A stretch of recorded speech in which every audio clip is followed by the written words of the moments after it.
All right, all right. I was just trying to get some things together. I just wanted to talk about part two of the dark side of being broke. Is some things that I did not put in the first video that I want to talk about today. And basically, when it comes to having your financial house in order, being financially motivated, you're going to um you know first of all, if you didn't basically live in a rock for your entire life, you understand the value of the dollar. You know what I'm saying? You understand, you know basically at an early age, life is not free, as far as everything has a cost, right? I remember, being in grammar school. If somebody gave you a quarter, I mean, that was a pretty big deal, man. That was like a good friend. If that just shows how old I am. A quarter, somebody gave you 50 cent a quarter, that was like a good friend. I mean, I know in today's time that would be like $1 or $5 probably, but yeah, I mean, you learn very early on, after lunchtime, you want a bag of chips, a soda. That's going, when I was coming up, that cost at least 75 cents to $1. So now that probably would cost you $2 to $3 depending on where you go. But the thing is that a lot of times people online, they act as if, because people have a lot of kind of like fake facade of like being pretentious. I call it being pretentious, right? Or it's not even so much I call it, but it's actually called being pretentious. People pretend like it's like, let me turn my laptop on and then start pretending. And it's like, man, I mean, we all have an image and everything like that. I get it. But, a lot of times people are, what I find is that people are, they're practicing this type of mentality. A lot of people are actually pretentious. I don't know. Maybe I didn't get the format upgrade. I didn't get the, I didn't get the chip to be pretentious. Maybe I was somewhere else down by the river or something, and I didn't get the pretentious chip. But I do not have it. Don't really want it, because actually being pretentious or being fake, or the young people nowadays, they call it capping, right? That can get you actually in financial trouble. That can get you in trouble in life when you are pretending to be somebody that you're not, to living outside of your budget, outside of, or if most people a lot of times don't even have a budget, and that a budget is free.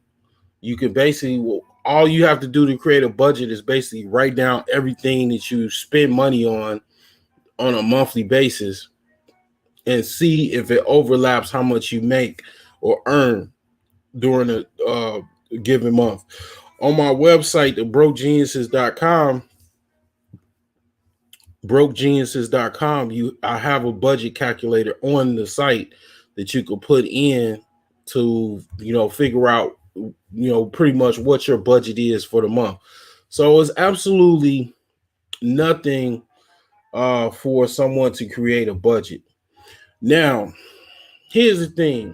This is what I noticed, and if you haven't noticed, I have not really been coming online or coming on, doing lives a lot in the last, I'll say 3 months. The last 90 days, I've been kind of like in the shadows, right? Well, one of the biggest things that I noticed of the last 90 days, people getting told off.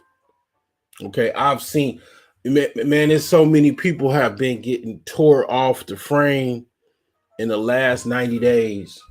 It just, man, it makes me sad and a little bit, not really, because one of the things is that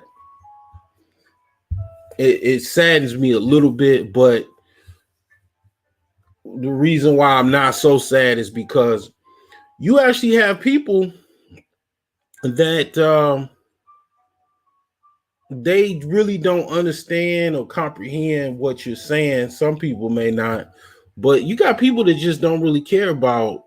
One of the reasons why I started this blog about over 5 years ago was because there wasn't that many financial channels or black financial channels, people that were basically talking about personal finance matters and stuff like that. It was like, I think Boyce Watkins, it was like a couple other people, big name people that were starting channels, but it wasn't that many. So this was my way of kind of starting something to fill a void. Now, one thing about money is that, basically, if you don't focus on it, basically, like if you don't take it serious, then you will, like my, mom used to say, a fool and his money soon parts. Basically, if you don't have the a money mindset where you're financially focused, you're not business focused. It really, if you don't care, if you have this laissez-faire attitude about money where it doesn't matter to you, well, it's not too much I can help you with that. Only thing I can say that is something in your mind. Like, a lot of people, as far as your mindset, it's not much I can do about your actual mindset. Okay. You have to have the mindset that you gotta be kind of be like, enough is enough. Like me, I mean, the reason why I came up with the book above my head here, Millionaire Savings Plan, was I said enough was enough. My back was against the wall. I was just, in a corner, and I basically was like, you know what? I'm tired of this. I've tried all of these other methods.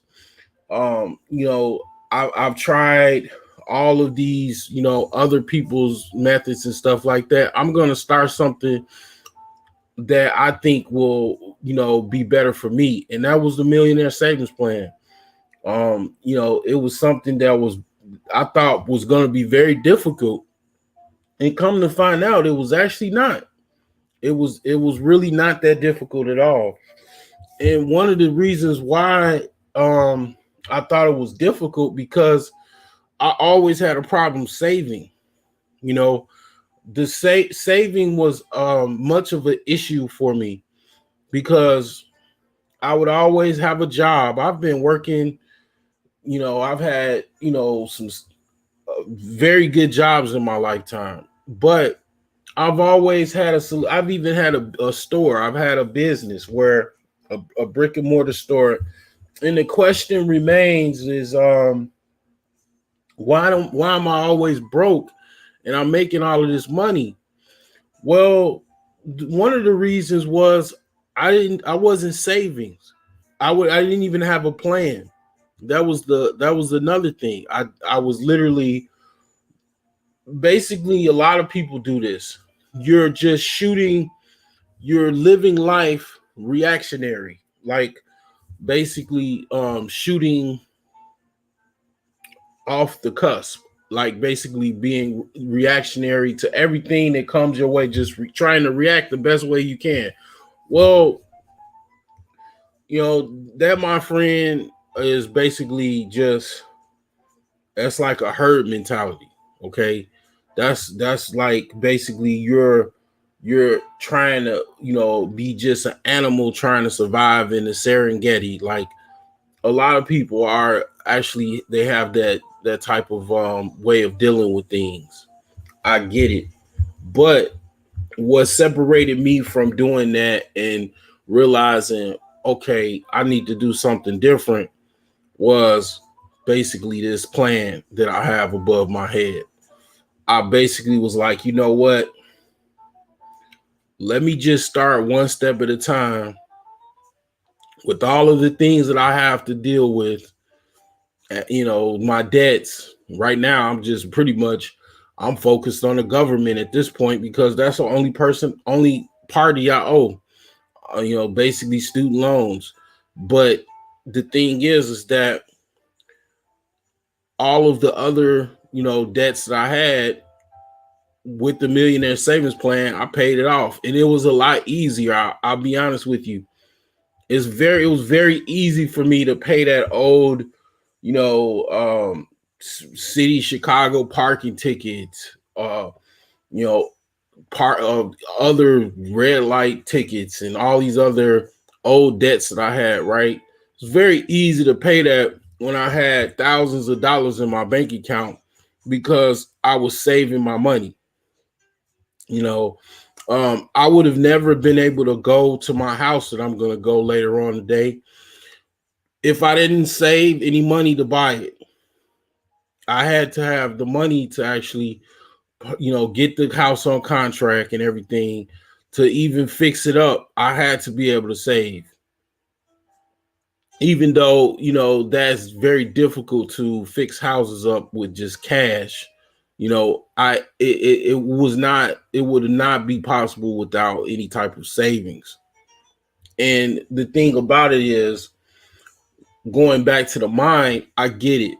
It's a lot of other issues that are going on. We have health issues, have, social issues, issues with family, issue with a spouse or a girlfriend, or the mother of your child, the father of your child. I get it.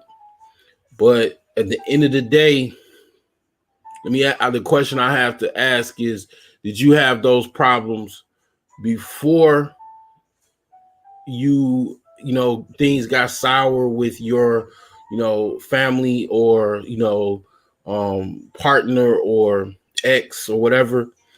And most likely your answer will be, yeah, I did have some problems.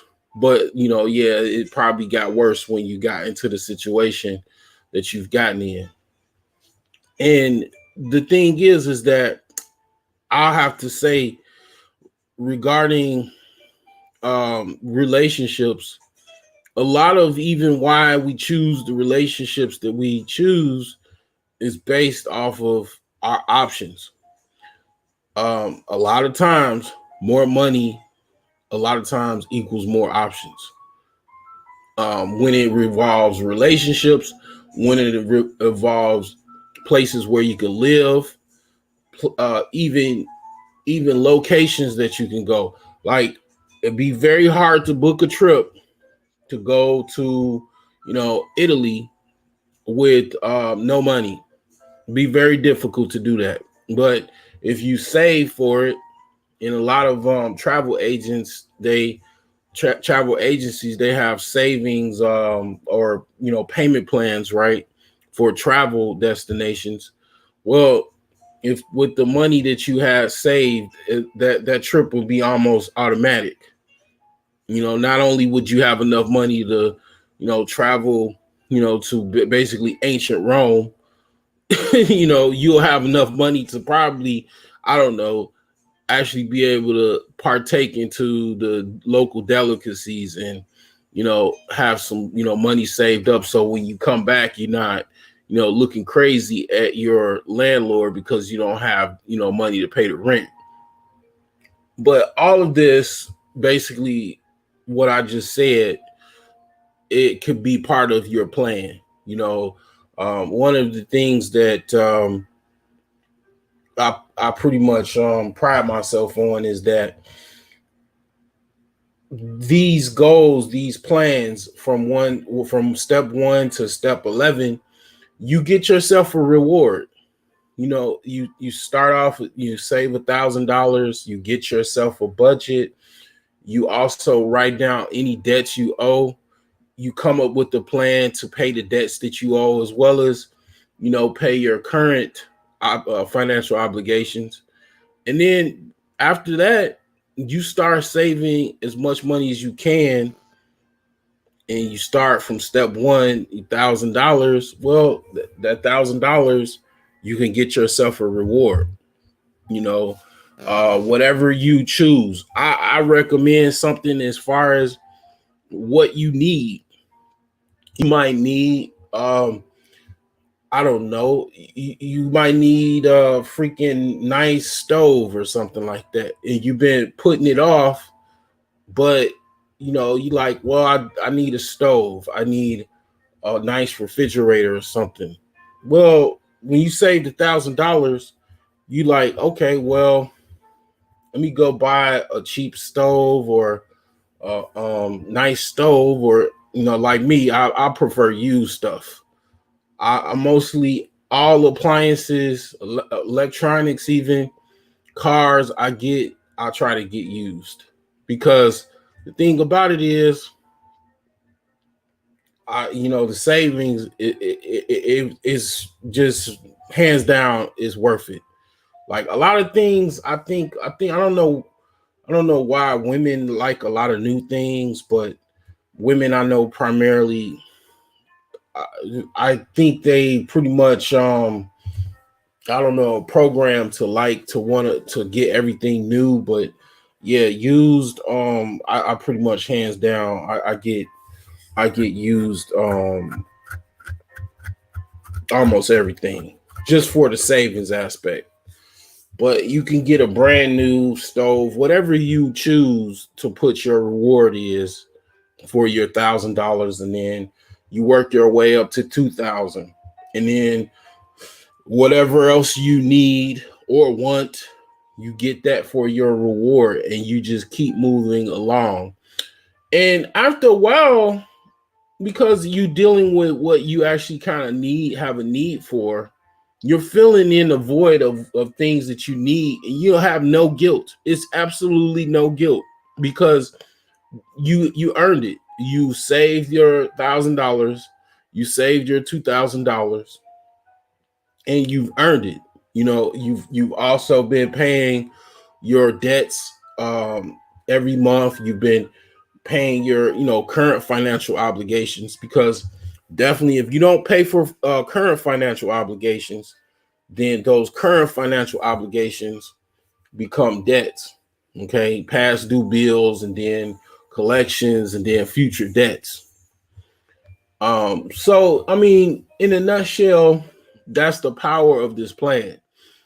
I've I've heard someone call me the ghetto, um Dave Ramsey. I was extremely thrilled and honored because the thing about it is, that's what I've been trying to deal with, and that's a little bit what I'm going to be talking about, because it's a couple things that I'm going to be talking about. And the ghetto is definitely going to be probably going to be I'm going to be talking about it. But you know, if I can make the ghetto, you know, like for example, it's places that have been, the ghetto, or the hood, but it's no longer the hood.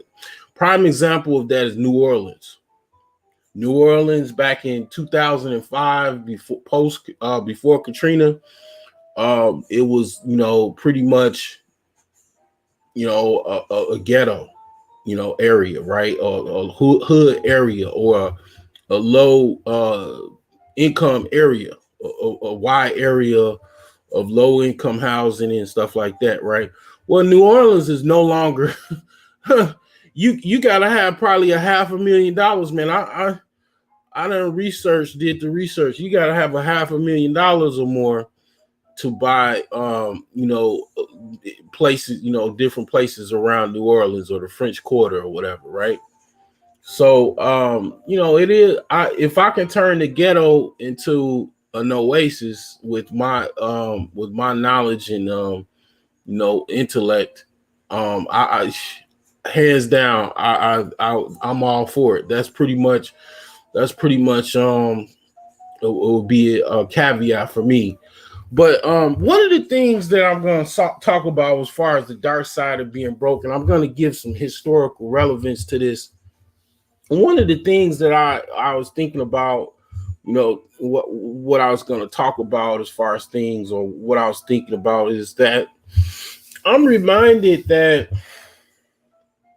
a lot of African Americans in this country really did start making en masse a lot of financial gains until the 80s and the 90s.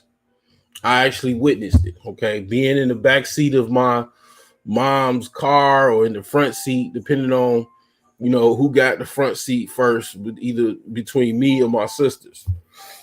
Now, the thing is that one thing I saw was that a lot of Black people started getting jobs in middle class. They started going into middle class America. Okay, my mother, my father, we moved from what would be considered also a ghetto at the time. Now actually is a upper middle class neighborhood, which is Bronzeville, but it wasn't called Bronzeville when I lived there. It was called the low end. But the thing is that I saw a rise of the black middle class. I was literally, I rode my mother's coattails and my father's coattails right into middle class, from going to back to school and finishing school, getting, mom getting the ability to get a teacher's license and, teaching school, and father working long hours, driving a cab. I was, thrust into middle class. Okay. It was not like a easy transition. Okay. Moms had to, definitely struggle. My dad definitely had to struggle. But that was what I saw a lot of other people, my peers and stuff like that. A couple things happened.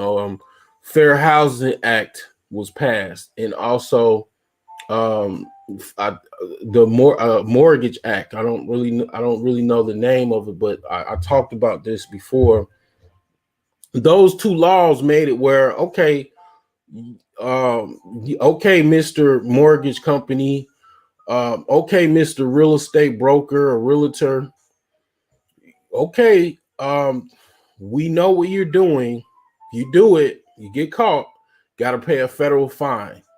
Okay, you're not renting or providing listings for qualified candidates based off of race or culture or ethnicity. We're gonna fine you. We're gonna make it also public, because when you find someone, right, if it becomes a federal fine, that's public information. So then also in your company is embarrassed. Okay, you have an embarrassment behind you. Your standing as far as your company, your business has a certain level of embarrassment, because you have to pay this fine because you've gotten caught doing some practicing corporate racism, right? Well, a lot of that segregation and stuff like that was being held up by mortgage companies and also real estate brokers and real estate the real estate basically entire structure was practiced off of these racial divisions, right? Well, the federal government passed these acts, and it made it a federal statute where if you get caught, you're gonna get you're gonna have to pay consequences for this. So those two things allowed for people that were qualified, to get a loan for a home loan, and also to get a real estate listing in a particular area that they wanted to live, regardless of whether somebody wanted to have them live there or not. Those two things made it where a lot of people took advantage of those opportunities. Okay, so then you have the 80s, and then when those two acts started, and then now the 90s, the mid 90s. Now you have people making money off of the music industry. Got a lot of people making money off of rap. R&B was pretty hot. A lot of entertainment. A lot of people made a lot of money off of entertainment. The Master P's, all of these different rap groups, R&B groups, and road managers, producers, record companies, and then just people that you wouldn't even know about, people that were being Black Enterprise magazine, or just random people that just were just in it. They weren't just famous or anything. They were getting up, going to work, saving their money, starting businesses, making moves. And a lot of it basically came not just a situation where Black people were going into middle class, they were going into wealth and riches. And this is I want to say, I'm not going to say in mass, but a big amount of Black people started to also not only just make it into middle class, because a lot of times things kind of feed amongst themselves. Like, you break into the middle class, then some people are able to take that opportunity and make it go higher, such as this chart here. These are daily goals, right? $100 to $3 million a day to be a billionaire, right? Well, some people are really good at setting goals. I got a friend of mine that he went to one of my rival high schools. I ended up meeting him after high school at one of my, South Suburban College. He was very good at having goals, setting goals, saving money. He had his own way of saving money, but he was really good at if he wouldn't leave his store unless he set his goal, unless he got his goal for the day. He was real good at that. And the thing is that, yeah, some people that they not only surpassed the middle class threshold, they got into the upper middle class, upper class, threshold, and were able to, get wealth for themselves and their families. And a lot of people did that. A lot of people, not a big significant amount, but it was like, kind of like very rare for Black people to actually become wealthy, right? But it was like a whole bunch of people started becoming wealthy, and this was, I also would equate to that, to those two federal statutes that were mandated, but also just a lot of people helping each other out, and then if somebody else is successful, then that breeds success. This is one of the reasons why I do this. I really, to be honest, I don't do this because I want a whole bunch of money. I mean, from YouTube. I mean, that would be nice. I'm doing this because it's like, to me, it's like community service. This is like, for, to be honest, like for my children, when they get older, I want them to be able to watch my videos. This is my little archive for them, as well as others, that also kind of need to get some light shine upon them, so yeah, I mean, but definitely the 90s 2000s, a lot of black people got into the higher tier financial successes. And I'm not trying not to say in mass, but it was a whole bunch of people. It was like a lot of people versus like it was a small amount of people before the 1980s. Now it's like a whole conglomerate of people, like like almost like a club of people getting, into wealth and riches. Now, don't get me wrong, this is the 90s. Not all of those people were able to keep that up. Okay, not everybody were able to consistently it's one thing to get rich or get wealthy, and it's another thing to actually lose it. Like, one of my cousins, his uncle actually became a millionaire. Okay, but through just a series of events, he lost it. Right, he lost those millions. Right, but at the particular time, he had it. He was able to pay for my cousin and his mom and dad to fly to Europe and have a really nice vacation and stuff like that. But he's no longer a millionaire now. So it's some that people have actually made that success, but they also is quite a few people that lost that money, right? I mean, you think about all of the NBA players. They got the free agent. They were able to be free agents, which opened up them to be able to make more money. NFL players, baseball players, they were able to make a lot of money, but a lot of them lost the money.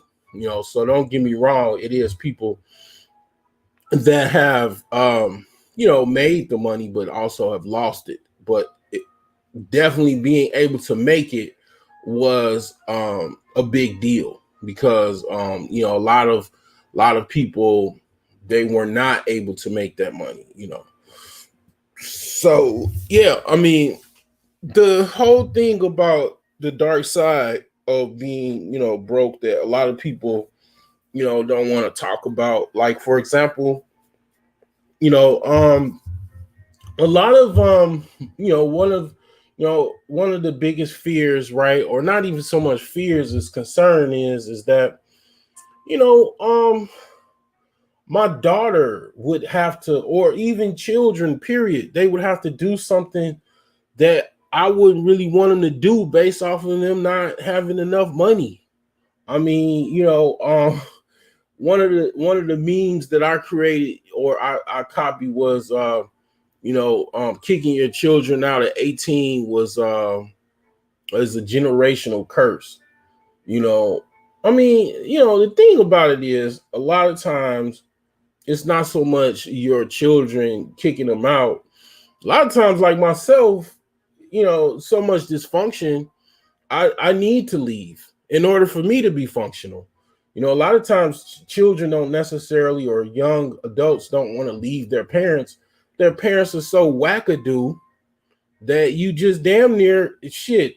When I got out of my parents' household, I was freaking excelling in life. And it's because basically it's just, a lot of dysfunction. You know what I'm saying? So you got that side of it where you have, young adults that become 18, they have to leave their parents because their parents are so messed up. That's another aspect of that people don't really want to talk about. But some people have been able to be successful at that. And people like myself have struggled with that. You came back to the nest and so on and so forth. But the thing is that the dark side of that is financial education. Reading books are very, very much a way that you can financially educate yourself. My mother and my father, I don't think they were necessarily doing the worst, as far as they did have some type of understanding of financial wherewithal. But just think about how much better I think they would have been if they were able to read, a lot of different books at the time, that were available. Now you can educate yourself. You can like one of the things that you need to do, if you don't already have your parents did not train you, well, you can circumvent that by just reading. You can read. I'll recommend a couple books. And a couple authors. One of the biggest authors I would have to say, when it comes to money and finances and economics is Dr. Claude Anderson, Dennis Kimbrough. You got other books like Richest Man in Babylon, The Millionaire Next Door. You got also Think and Grow Rich. You also have Rich Dad Poor Dad. But I'll be honest with you, one of his books that a lot of people don't really talk about is Choose to Be Rich. Choose to Be Rich was literally one of the one of my friends. He has a twin. His twin gave me that book. Actually, it was an audio book. It was called Choose to Be Rich by Robert Kiyosaki. And that was better than Think and Grow Rich to me. I mean, not Think and Grow Rich, but Rich Dad Poor Dad to me, because he gave a lot of real estate knowledge in Choose to Be Rich. He went into more detail about real estate in that one, and even how to save a little money every day, So the thing is that, and then after, one of the things about my book is absolutely it's great. It's a great book to start with, but I recommend you read a couple of those other books that I mentioned before you even read this book, because you got to understand this book has knowledge in it. The Millionaire Savings Plan has knowledge in it that I've already read those other books. So I already knew how to create a budget. I already know about how to start a debt snowball. And then don't get me wrong, I've also bought Total Money Makeover by Dave Ramsey. I mean, all these books I have in my book collection. I have books that I have not even read yet. A lot of these books you should I already have read this. So when I created the Millionaire Savings Plan, it's the prerequisites for the Millionaire Savings Plan. You should already know how to do a debt snowball. You should already know how to create a budget. Okay, because one thing, those two things are important is that when you create the budget, that deals with the right now. The debt snowball deals with the things that you didn't do before, right? The stuff that you had in the past, or let's just say the past. The debt snowball deals with past debts, and the budget deals with your current financial responsibilities. Okay, so you really need to get those things together before you be able to even save any money, and you need to know how to do those things. Okay, so the thing is, the first thing and most important thing is your mind. You gotta pretty much work with this. Be able to get proper rest at night. Be able to drink your water, get your adequate water, get your nutrients. Go, like, one thing I'm really happy about is that Illinois, I'm able to go back to the gym and shoot some hoops. I mean, that's doing so much positive positivity to my actual well-being, that it's just like, it's just amazing. You gotta do something to make you sweat. something, even if it's a little naughty. You got to do something to make you sweat. I take a nice little brisk walk, stuff like that, so those are important.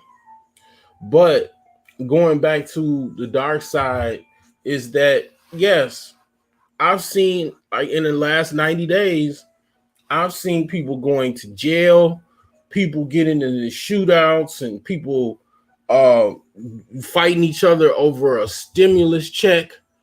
Because in it, yeah, it has, I know, other ramifications to it. People are, not getting enough sleep, self-medicating with all of these different pills, Percocets and Valiums, and smoking this and smoking that. I get it, but at the end of the day, that's why I said you got to get this up here. Once you get this up here, which I assume you have this already up here together, then you have to make sure you get your mind right, and then you get your money right. Got to get, after you get your mind right, you got to get your money right. So when you get your money right, basically that's the first step of this: getting your budget, dealing with your past debts, and then the millionaire savings plan is gonna basically help you separate yourself from the rest, from the herd, pretty much, because most people do not have any type of savings. Most people do not have even just $1,000. Just think of how many people were waiting for a $1,400 check from the government, because they don't have savings. They're not able to save the money because most of the time, I'll be honest, some people it's very difficult for them to save. I'll give you some tips. I'll give you a couple tips. Let me make a couple banners. First thing first is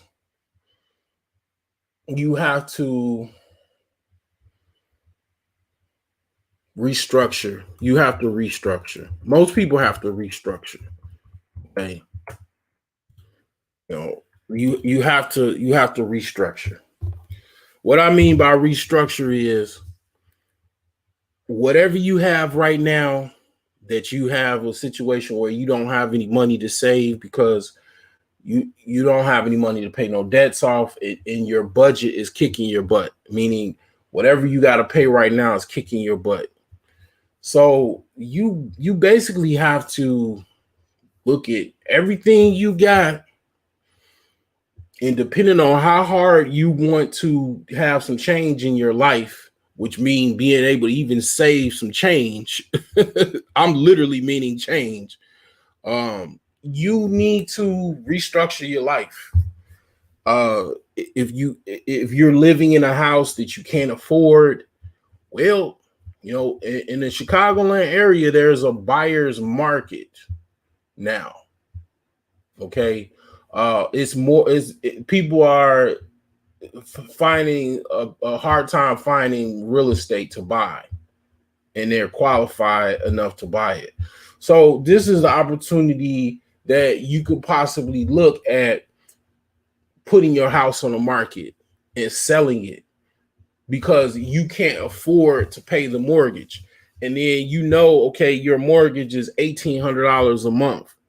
Well, it's just you, your husband, and then you got two children. Well, you can go get you a 3-bedroom apartment, and 3-bedroom apartment is like whatever, $1,200, and you can save $500, $600 a month just doing that. Okay, you got all of this stuff, right? You got all of these things you don't need.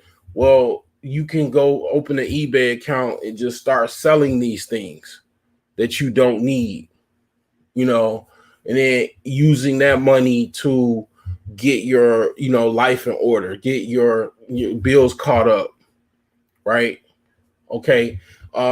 Okay, you used to working a 9 to 5. Well, you're gonna have to probably, maybe take some energy pills and work a side job because you're trying to get some more money so you can get your current, bills straight, and then be able to pay your, past due bills, which is your debts, and then also be able to save money, because if you're not able to save money, you have to restructure your life. You literally have to restructure your life. You restructure your financial life, which is your life. That's what you got to do if you don't have enough money at the end of the month, because all of your money is basically going out the door towards expenses. And you got to think to yourself, if just to kick you in the ass, all your money is gone. How does that make you feel? That you have no money left. All your money is going towards somebody else, but not you. How does that make you feel? Does that make you feel good? And basically that's what you gotta think about. Why am I getting punked every paycheck? Every month I'm getting punked. I have no money left. It's because you bit off more than you could chew. Sell the stuff that you have in excess that you don't need, your kids' toys, even just give it to Goodwill. Because the thing about it is, one thing people don't realize about people, getting rid of things that you don't need, is something cosmic and metaphysical about that, where you're getting rid of things that you don't need and you're providing room for things that you might need. So if you don't have any room, that's why a lot of people, like one of my side businesses or startups is basically residential cleaning. One of the parts of residential cleaning is decluttering. A lot of people have a lot of clutter in their house, and it's based off of the fact that they have too much things that they actually don't need. And a lot of times you need to, instead of waiting for once a year to do a spring cleanup, you should do a spring cleanup every like couple months, because you just get rid of the junk you don't need, get rid of the stuff that you have a value that you still want, and you don't want to get rid of it, and then possibly you could sell those things. And of course, the last thing is keep the things that you absolutely know you want to keep. But the thing is you got to restructure in that case. That's that once you restructure, and you sell some stuff that you have in excess. Some people have a car that they can't afford. You pay the car off if you can, and then you go and get you a used car that you can afford, because you can't afford this car note. That's why people are broke. That's why people literally are continuously be broke, because they continuously get stuff that they can't afford. So I'll give you another thing that you can do to basically help situate your life. One of the things that you need to do is basically, I said it time and time again, you need to be money focused. One of the things that I notice about studying Asian people is they're money focused. They're literally just money focused. They're everything, their conversations, like a lot of Asians have their own business, and I'm not talking about just their own business. They have some type of cleaners, laundromat. They have some type of like restaurant or something like that, massage parlor, something. They're making some money. And when they're talking to their friend back in Korea, they're talking about how their business is doing. When I had my store, I would contact my friend and we talk about business for hours. This ain't nothing new to me. I mean, this is old news for me. But I've been money focused for, I don't know, like at least over 10 years. most of my conversations, most of my thoughts about business and money, you know, once you become money focused, a lot of people don't fit into that because you actually kind of weed out people that are just not on your same page because you want to separate yourself from the herd. If you want to be in the herd, if you want to be the cool guy or the cool chick in the club and wait for the next song to come on and shit like that, I mean, hell, I'm not necessarily going to be able to help you. I'm not good. My content is probably, I don't know. I mean, I don't know where I'm gonna fit in with that. But if you're somebody that want to actually have something out of life and have some type of upper middle class success, even if you're not already in the middle class, yeah, I can help you. But if you're not gonna be money focused, if you're like one of those people where money is not a big deal, if you're one of those types, I'm not. My content is not going to really be able to help you, okay? Because I'm definitely, my channel is primarily based off of people that are lacking financially, trying to basically get better in life. So if you're not trying to get better in life, I don't know. I do have some entertainment on my content, I guess, but most of my content is based off of people trying to get better in life financially. So part of that getting better is, you got, like in the words of Tupac, I got my mind on my money, money on my mind, literally. I mean, I just can't say it better. Now, does that make me bougie and high class and elitist? Yes, I've been that way since I was a kid. I used to watch Lifestyles of the Rich and Famous. I wanted to be rich at a very early age. I'm a snobbish, snooty, elite individual, but at the same time, I'm not that bad. I mean, I'm very nice. I'm so nice a lot of times that I get people in a spider's web because they think they could take advantage of me. Then next thing you know, they get messed up because they thought I was an easy mark. And then it's like, oh no, this dude's a man. They ask somebody about me, man. This dude, man, shoot, this guy's ex-military, man. Man, you better leave that dude alone, man. But that's the thing, man. I'm not as nice as all the time, but I'm pretty practical guy. I mean, it's times where it's not all about the money. I'm not gonna say it's all about the money. You do need to realize you should probably know how to survive in the wilderness. If you know how to make a fire, know how to fish, know how to hunt, know how to use a gun, know how to use a knife, know how to, defend yourself, defend your family.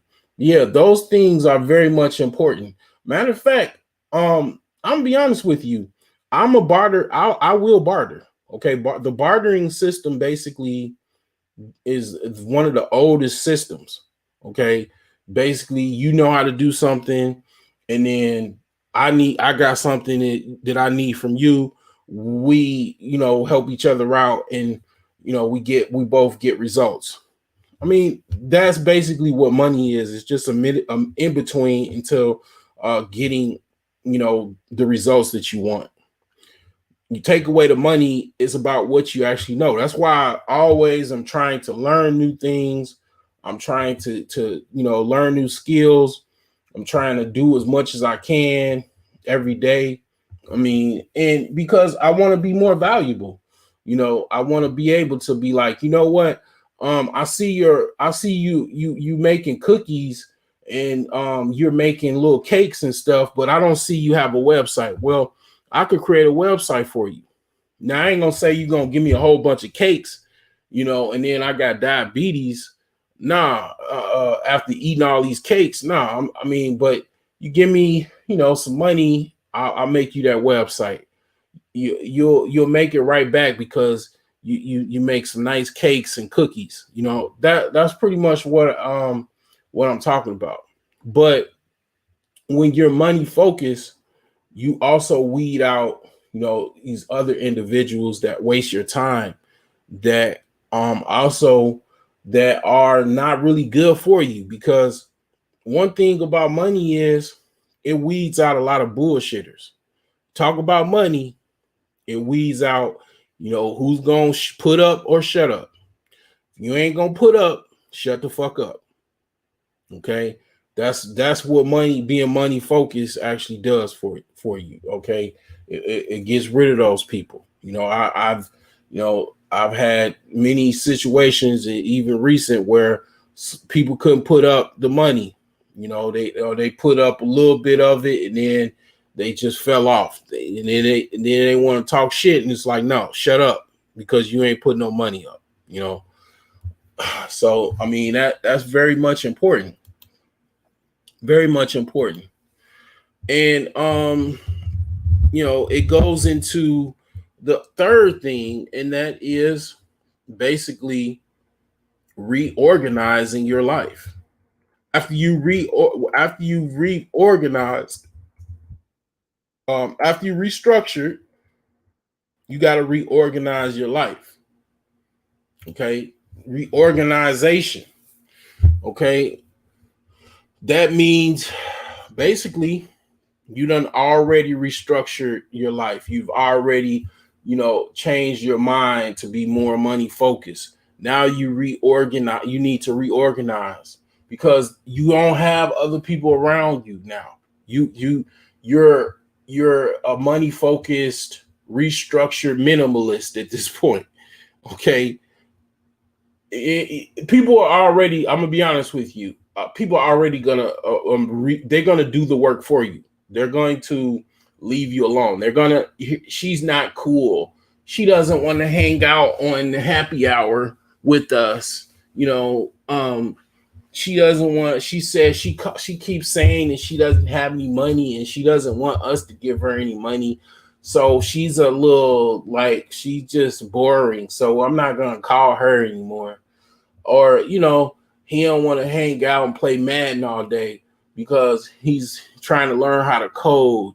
So we're not gonna call him anymore, to go half on the pizza so we can play Madden all day. Like, people are gonna already do the work for you. They're not gonna call you anymore. They're not gonna, hang out. Because you're gonna also be honest with them. I don't have any money. I'm broke. I don't have any money. I'm not gonna because I've already talked about this an hour ago. All that pretentious shit, all that fake shit. No, you're not fake. You ain't got a lot of people because you already changed how you think about things, and you listen to the broke genius and you say stop being plastic, stop putting on caps, and telling people that you something that you ain't. Because it doesn't. Here's the deal. It don't matter it don't matter if you're, if you tell people you're financially deficient, you're broke. You know why? Because nobody cares anyway. Even if you got a lot of money, people still don't care. I mean, I don't talk that much, about, well, I do a little, but I'm gonna be honest with you.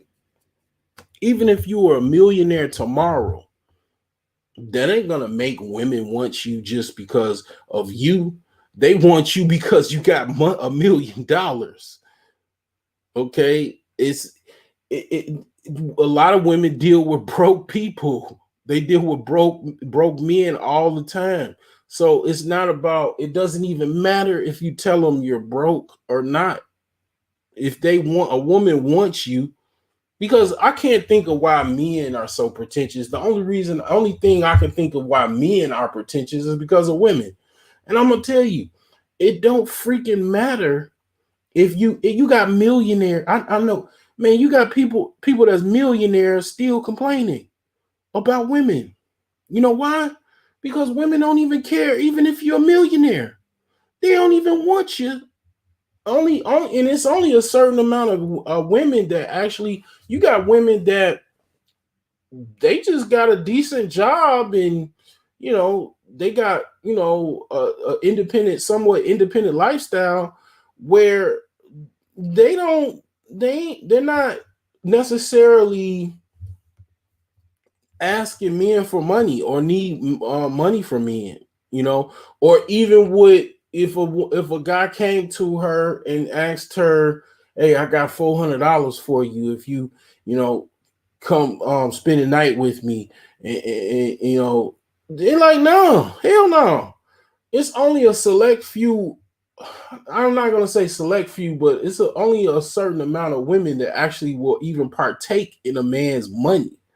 You got pretty much, and this kind of goes into the whole force, sexual type thing. You got women that actually don't, they won't even take on anybody because they just, whatever. They, just because you got money does not necessarily equate to some woman liking you. You know what I'm saying? So it's like, you might as well be genuine. If you are well to do, so be it. The thing is that I'm gonna be honest with you. You don't want nobody, even if you are a millionaire. One of the things about it is you don't want people to know that. You don't want no woman. You don't want nobody to know that if you can help it, because you're a target at that point. So the thing about, reorganization is definitely becoming reorganized. That's with people. That's with your life. I mean, you've already, at this point, you've already restructured. You became money focused. Now you got to restructure your life. You got to get that house. Now you might want to pay cash for it. You've already had a mortgage. You sold your house, and you like, well, let's be real. We only got about $80,000. We living all the way across town in this $300,000 house. Well, why don't we just buy this house right here? Even it's in a sketchy neighborhood, but it's 125,000 and it needs to be fixed up. Maybe they'll take 80 grand, and then you find a realtor, and it just so happens they did take the 80 grand. Well, now you got a house that you got to fix up. You got no mortgage. All you got to do is pay your insurance and your taxes. There you go. It's sketchy neighborhood. Well, that's an opportunity for you to maybe even buy more properties. Save some money, buy another house. And then after a while, here's the thing. Here's the power of money and influencing people. When you got one property and then you buy another property and you have people that, know you, a lot of times people want to compete with you. Okay. And that's fair. There's nothing wrong with competition. In order for them to compete with you, they're going to buy, a property in the neighborhood. Then that person is going to buy another property. And then their friends are going to compete with you. Next thing you know, after about 5 to 10 years, that sketchy neighborhood becomes a high class neighborhood, because you had a bunch of like-minded individuals trying to compete with each other, trying to buy up property because they see you living good. Because here's the thing. This is what people see, and how people feel, see your energy. You don't have a mortgage. We started this off with, you had to restructure. You had an $1,800 mortgage. You sold the house and you got an apartment to save money. Well, now you don't even have to pay rent or a mortgage.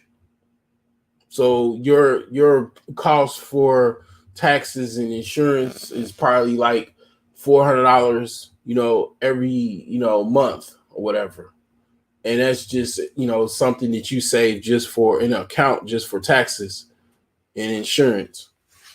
So all of the money that you save from that, you got that going into your millionaire savings plan. and now you've accumulated pretty much, and you have your house.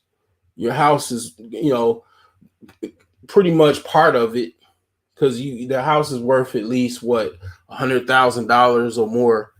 So pretty much now you're trying to get higher up the millionaire savings plan. You're cash heavy, but you don't want to. You don't. No, nobody really knows you are cash heavy. They just know you got a nice, decent house in a sketchy part of town, but you cash heavy because you saved quite a bit of money at this point, and you're able to. All they see is you on vacation a lot because you can actually afford it.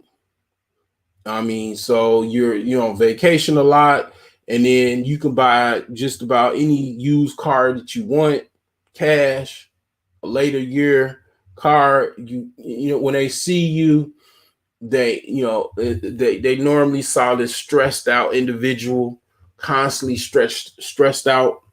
You're no longer stressed out at this point because you're able to just enjoy your house without having to worry about all of this this mortgage being due. Yeah, you got to get extra security. You might have to get a guard dog because you're in a sketchy part of town. You have to exercise your Second Amendment rights and all that. But you don't have all of this financial stress that you normally have from all of that debt that you had from this house and not being able to pay for your other bills and everything like that. So you debt free, you own a house, you got money coming in, you got money being able to be saved. You're able to save like 75% of your income.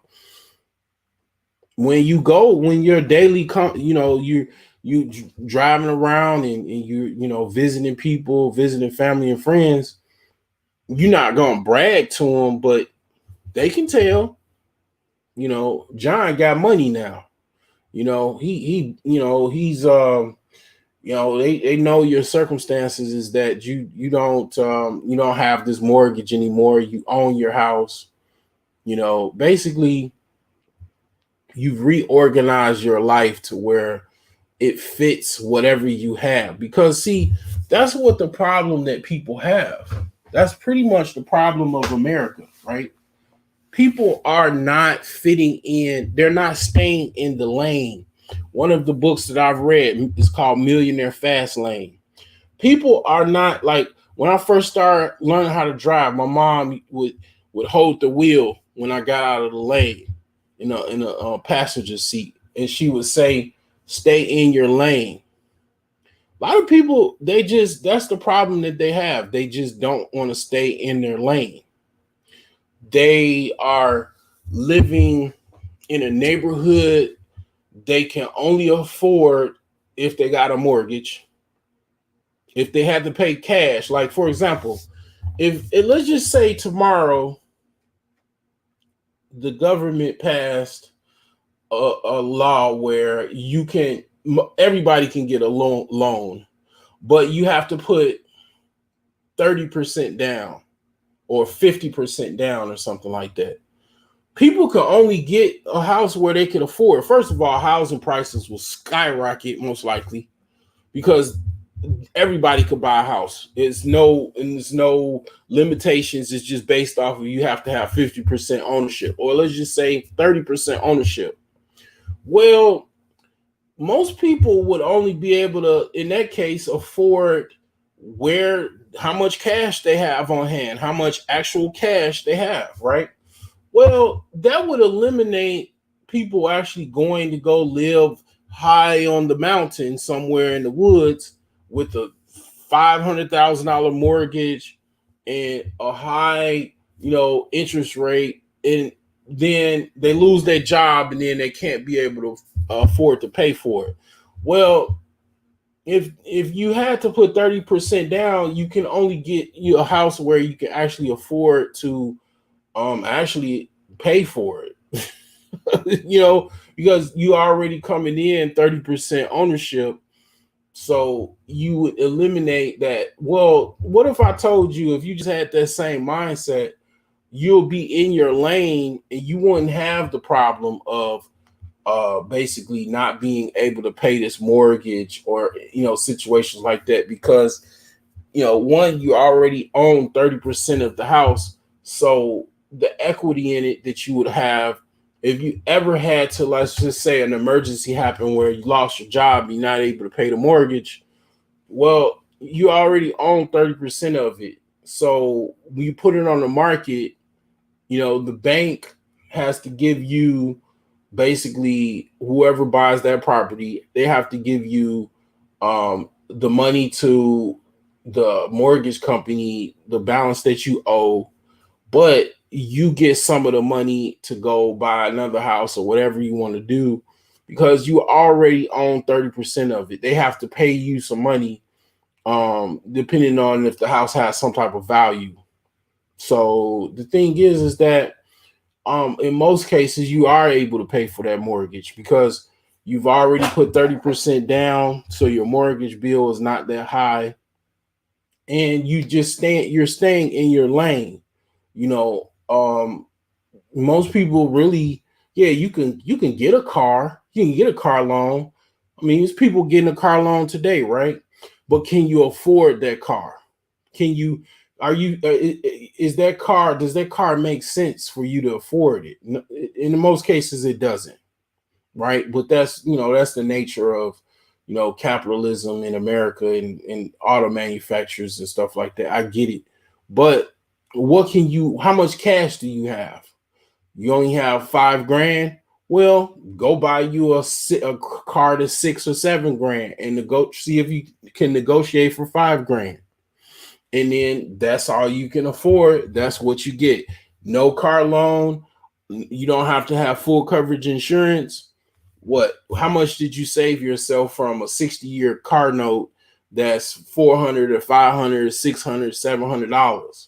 You saved yourself a whole bunch of money. That's money that can go in your pocket. Well, I mean, all of that is done because you reorganize your life. That is all I have for you today. Basically, I was going to do something else as far as use, I think, some other streaming software, but I see my StreamYard is still up, so sorted that out. Appreciate y'all for not deleting my account, because I got a little nasty email from the co-owner of StreamYard basically saying my account is deleted or something. And I'm like, what the hell? But anyway, I appreciate you checking in. I saw some people checking in here, and you guys definitely make sure that you don't think that money is no big deal. If it wasn't a big deal, another question that you should ask yourself is, well, if it's not a big deal, why do people still why do strippers still have to be strippers?